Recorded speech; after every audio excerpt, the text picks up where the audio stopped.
istri memasukkan racun tikus kadaluarsa ke dalam sup ayam. Lalu menyajikannya di meja makan. Dan menyantap makan terakhir bersama anak-anak.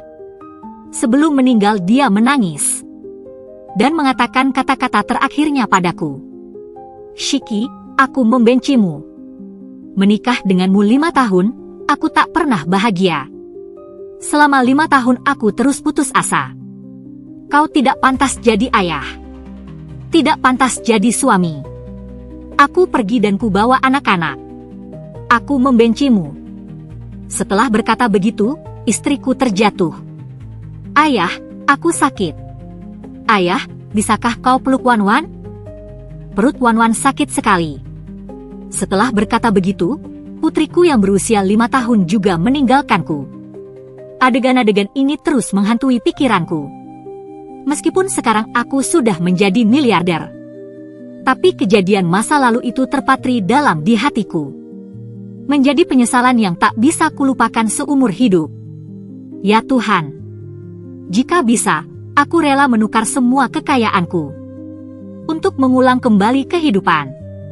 Begitu selesai berkata, tiba-tiba pandanganku menggelap. Aku pingsan. Sayang, apakah tekanannya sudah pas? Perlu lebih kuat lagi? Tiba-tiba terdengar suara wanita di telingaku. Aku terbangun kaget. Melihat sekeliling. Kutemukan diriku bukan di pesta perayaan IPO perusahaan, tapi di sebuah rumah tua. Di dinding tergantung kalender bertanggal 18 Maret 1985. Pupilku melebar. Ini rumahku puluhan tahun yang lalu. Aku terlahir kembali. Aku tak percaya melihat 3 orang di depanku. Wanita itu adalah istriku Qin Menging. Gadis kecil itu putriku Wan Yu. Anak laki-laki itu putra bungsuku Yoyo. Benar-benar terlahir kembali. Kembali ke masa ketika kami masih miskin. Dengan gembira aku hendak memeluk putra kecilku. Tapi kulihat kedua anak kecil itu. Ketakutan bersembunyi di belakang Qin Menging. Tatapan mereka penuh ketakutan. Aku tiba-tiba mengerti mengapa. Karena diriku yang sekarang tidak hanya kecanduan alkohol dan judi. Masih memukul istri dan anak-anak. Memikirkan semua ini, air mataku berlinang. Maafkan aku, istriku. Aku berdiri dan memeluk istriku. Istri yang begitu cantik. Aku tidak tahu cara menghargainya. Aku benar-benar bajingan. Kali ini aku harus memegangnya erat-erat. Tidak akan pernah melepaskannya lagi. Tapi Qin Menging salah mengartikan maksudku. Shiki, kau benar-benar binatang. Apakah kau masih manusia? Anak-anak masih di sini dan kau ingin melakukan itu. Kau benar-benar binatang. Dia pikir aku menginginkannya lagi. Karena di kehidupan sebelumnya aku bukan manusia. Sama sekali tidak peduli dengan keinginannya. Jika tidak setuju akan memukulnya. Sekarang bahkan ingin melakukannya di depan anak perempuan. Dia merasa malu dan marah. Istriku, kau salah paham.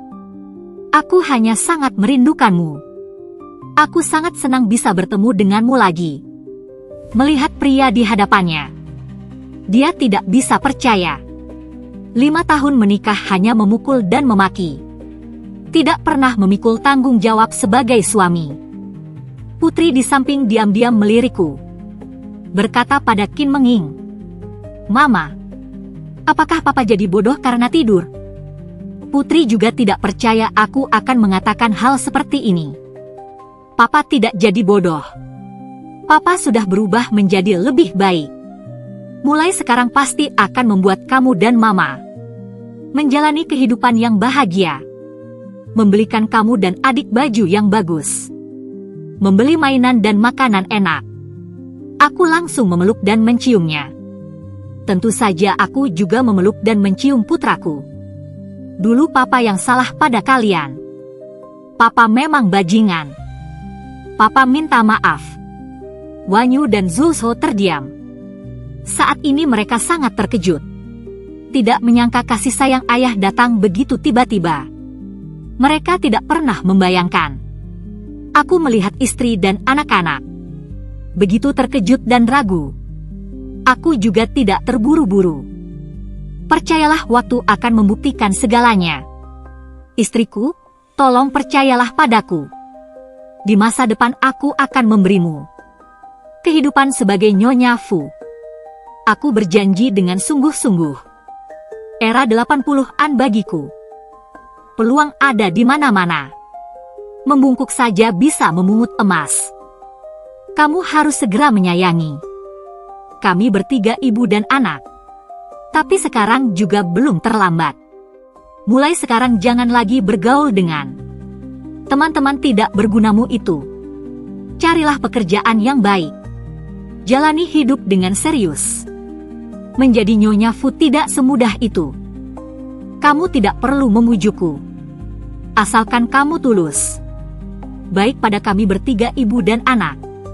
Aku sudah sangat bersyukur mengenai kehidupan Nyonya Fu yang kujanjikan. Dia tidak menganggapnya serius. Melihat Qin Mengin tidak percaya padaku, aku juga tidak banyak menjelaskan. Waktu akan membuktikan segalanya. Ketika aku meletakkan uang di hadapannya, dia akan percaya dengan sendirinya. Istriku, berapa banyak uang yang tersisa di rumah? Keluarkan semuanya untukku. Aku sudah punya arah, tapi tidak punya modal. Butuh dana awal. Mendengar kata-kata ini, Qin Mengin seperti disambar petir. Wajah yang tadinya penuh harapan seketika pucat pasi. Aku bilang, kenapa tiba-tiba berubah sikapmu? Ternyata kau punya rencana untuk menipu uang dariku.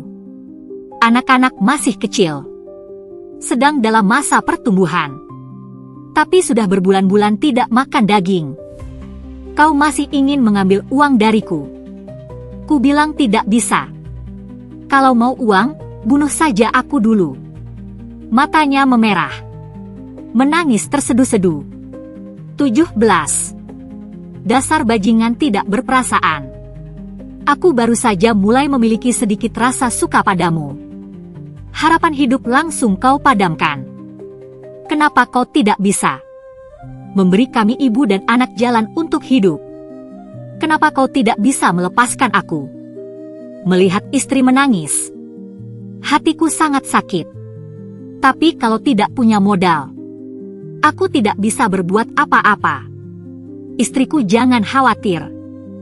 Kali ini aku tidak akan berjudi. Aku akan beli makanan enak, masak untuk kalian bertiga. Ini langkah pertama pertobatanku. Istriku, maukah kau percaya padaku sekali lagi? Qin Mengin melihat tatapanku. Hatinya mulai ragu. Dia memang berbeda dari biasanya. Mungkinkah dia benar-benar berubah? Benar-benar bertobat? Sudahlah. Untuk apa aku masih memikirkan ini? Kalau dia tidak menepati janjinya, aku akan membawa anak-anak. Meninggalkannya saja. Memikirkan hal ini, dia dengan pasrah mengeluarkan 10 yuan. Shiki, ini 10 yuan terakhir di rumah. Pergi ke kota beli 2 kantong tepung. Sisa uangnya belikan buku tugas untuk anak-anak. Aku melihat keraguan istriku. Istriku, jangan khawatir. Kali ini aku tidak akan berjudi. Aku akan beli makanan enak. Shiki, ini 10 yuan terakhir di rumah. Pergi ke kota beli 2 kantong tepung. Sisa uangnya belikan buku tugas untuk anak-anak. Aku melihat keraguan istriku. Istriku, tunggu aku di rumah. Aku tidak hanya akan beli tepung, tapi juga akan beli daging pulang. Shiki, jangan berjudi lagi. Di rumah sudah tidak ada uang lagi. Seluruh tubuhku bergetar. Tanganku yang memegang uang berkeringat. Di kehidupan sebelumnya, karena hari ini bermain mahjong, kehilangan semua uang. Istri dan anak, bunuh diri dengan racun. Di kehidupan ini, aku tidak akan membiarkan tragedi itu terulang. Istriku, jangan khawatir. Aku tidak akan berjudi lagi. Kamu dan anak-anak, tunggu kabar baik dariku di rumah. Setelah berkata, aku langsung pergi tanpa menoleh ke belakang. Harus membeli mie dan mencari uang. Aku bersumpah, pasti akan memanfaatkan kesempatan terlahir kembali ini, agar seluruh keluarga bisa hidup lebih baik. Hari ini kebetulan hari pasar di kota. Berdasarkan ingatan kehidupan sebelumnya, tahun 1985 yaitu hari ini, ada seseorang bermarga Zhao, seorang pria penjual jepit rambut modis.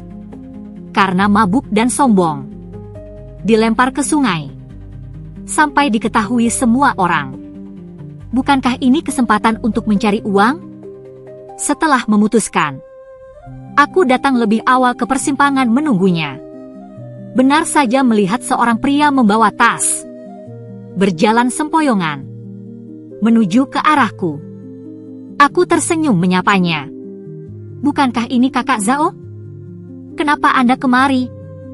Kamu siapa? Kamu benar-benar pelupa ya? Aku kerabat jauhmu. Kita pernah minum bersama. Kebetulan bertemu di sini. Ayo, aku traktir minum. Mendengar ada minuman, Zhao langsung tertarik. Kemudian dia menimbang-nimbang tas di punggungnya. Wajahnya menunjukkan keraguan. Tidak bisa. Saudara, sepupuku dari selatan memberiku, membawakan beberapa jepit rambut. Istriku menyuruhku menjualnya segera. Keluarga menunggu uang untuk makan. Kakak Zhao, kau masih takut pada istrimu? Ini tidak seperti dirimu. Begini saja, kau jual semua jepit rambut ini, sekaligus grosir padaku. Aku yang akan menjualnya. Kau pergi minum arak bakar di kota. Kau harus mencobanya. Jangkrik di perut Zhao Bova langsung tergoda. Pikirannya dipenuhi aroma arak bakar itu. Dia langsung melempar tasnya ke tanah dan berkata dengan santai, baiklah, daripada aku menjualnya sendiri. Jepit rambut ini dibeli grosir 5 fen per buah. Di tas ini ada tepat 230 buah. Kau beri aku 10 yuan. Akan kujual grosir semuanya padamu. Aku segera mengeluarkan 10 yuan yang diberikan istriku, dan dengan cepat memberikannya pada Zhao Bova. Zhao Bova mengambil uangnya, seperti akan pergi berperang. Berlari tanpa ragu ke kedai minum. Aku mengangkat tas itu, tersenyum kecil. Uang pertamaku setelah bereinkarnasi.